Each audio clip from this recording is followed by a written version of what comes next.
Let's discuss why does buckling occur. Alright, then let's dig a little deeper. Imagine we have a perfectly straight column subject to axial compression. You have a straight column and it is subject to axial compression. Say we have something like this.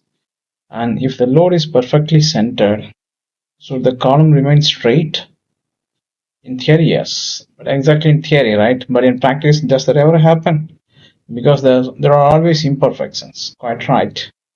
So here's a question like what types of imperfections exist in real structures? Here you could see this is the column load. This is buckled. This is buckled like this. You can see like this. Oh, this is buckling like this, right? Here you could see this first buckling mode. This is first buckling mode shape is like this. That's pi squared EI by L squared. Why the pi is coming into this picture of the equation? Because this buckling shape involves the half sine curve, right? That's why pi squared is coming into this picture of this equation. So this is 2 square pi squared by I. This is the second mode. This is the second mode where we have the node at here and by 2. Then this is the third buckling mode. Buckling mode is like this. Here we have two nodes. This is L by 3. So this is 3 squared pi squared by L by square. So like this we can go on and there's so many modes. The nth mode of buckling will be n squared into pi squared EI by L squared. This is the buckling modes. First buckling mode and second buckling mode has one node and its node is happening at L by 2. And third buckling mode, like that you can have n number of buckling modes. So what are the types of imperfections exist in real structures? That's initial crookedness, residual stresses from fabrication, eccentric loading, precisely. So even very tiny imperfections can cause lateral deflection. So once the deflection begins, what happens to the moment in the column? That secondary bending moment develops. So exactly this is called P delta effect. Let me ask you, if the axial load P, axial load is P and lateral displacement is delta, what bending moment develops? That's P times delta. That's the secondary bending moment. So correct. So now consider this equation. If the deflection increases slightly, what happens to the moment? Moment also increases proportionally. So what happens if the deflection increases? Moment also increases proportionally. Exactly. That increases the curvature, which further increases deflection. What sort of behavior is that? That's instability. What sort of behavior is that? That's instability. So now let's derive the famous equation. We consider pin-to-pin column. The differential equation for bending is EI d squared by y by dx squared minus py. Let me ask you something. Why is the right hand side negative? This right hand side is negative, right? Why is that? And here you can see this is one simple example. If you press the load, then it's going to buckle like this in this minor axis. It's buckled, right? So this is elastic buckling because it's not yielded anywhere, but it's buckled. This is called elastic buckling because this is very slender column.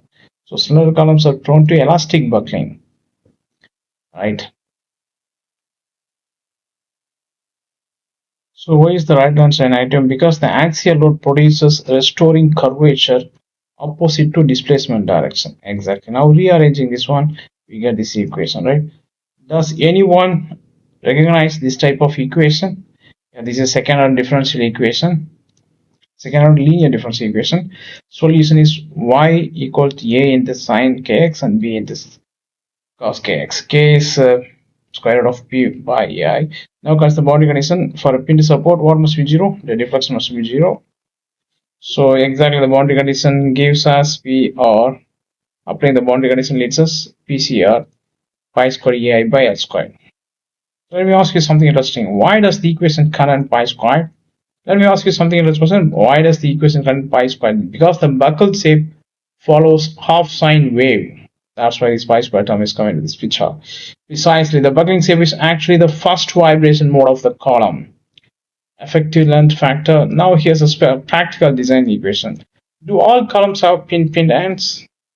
No. Support conditions vary exactly. So we introduce the effective length factor.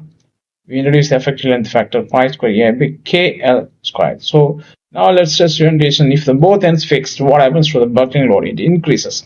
So if the both ends are fixed, your buckling load is increasing. Correct. In fact, it becomes 4 times larger. Why? Because the effective length becomes L by 2, right? So exactly K equal to 0.5. Now here's a tricky question.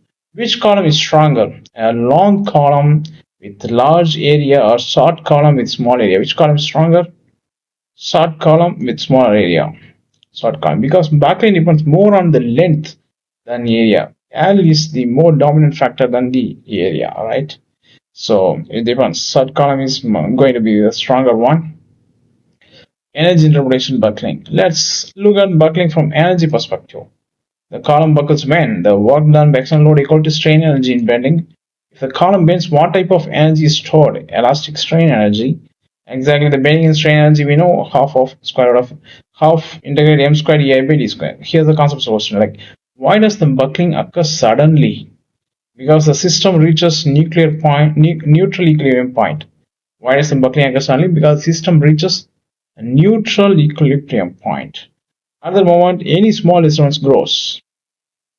Influence of radius of gyration. Let's consider radius of gyration is equal r is square root of I by a, right? Here's a question like why do engineers prefer the sections with larger radius of gyration? Because it increases buckling resistance, correct? Which structural shape has excellent buckling resistance? I know circular sections, circular hollow sections. Exactly why? Because the material is distributed far from the center in all directions. This is the circular hollow section, and material is distributed far from the centroid in all directions. That's why tubular columns are extremely efficient. So let's limit. When the specification recommends, now the specification recommends scalar by equal KL by R should be less than 200. Why do you think engineers set this limit? Why do you think engineers set this limit? Because extremely slender columns become too sensitive to imperfections. Exactly. In practice, we very slender columns become really unreliable, right? Local buckling question like now suppose we use a thin plate flange. Suppose if you use a thin plate flange, let me ask something. Will the entire column buckle fast? Not necessarily. It's not going to buckle fast. Right. What happens? What might happen first? So what might happen first? The plate itself may locally buckle. Exactly. The once local buckling occurs, what happens to the effective area? So effective area reduces. So when you know about the local buckling, if once the local buckling happens, the effective area reduces, right? What happens to the effective area? It reduces. Precisely. That's why we classify the members, classify elements as compact, non-compact, slender. Final conceptual questions. Let me finish with the philosophy questions.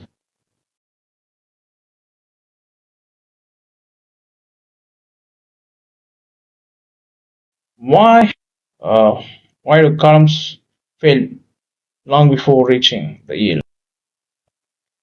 Why do columns fail long before reaching yield point of because structural instability governs the behavior. Steel itself very strong. Geometry controls stability. In structural engineering, we are often designing against instability rather than material failure. So the column design is really important about column buckling. Precisely.